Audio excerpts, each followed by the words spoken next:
بسم اللہ الرحمن الرحیم۔ حضور اقدس صلی اللہ علیہ وآلہ وسلم کا ارشاد ہے کہ حق تعالی شانہ ارشاد فرماتے ہیں کہ میں بندے کے ساتھ ویسا ہی معاملہ کرتا ہوں جیسا کہ وہ میرے ساتھ گمان رکھتا ہے، اور جب وہ مجھے یاد کرتا ہے تو میں اس کے ساتھ ہوتا ہوں۔ پس اگر وہ مجھے اپنے دل میں یاد کرتا ہے تو میں بھی اس کو اپنے دل میں یاد کرتا ہوں،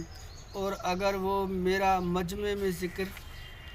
کرتا ہے تو میں اس مجمع سے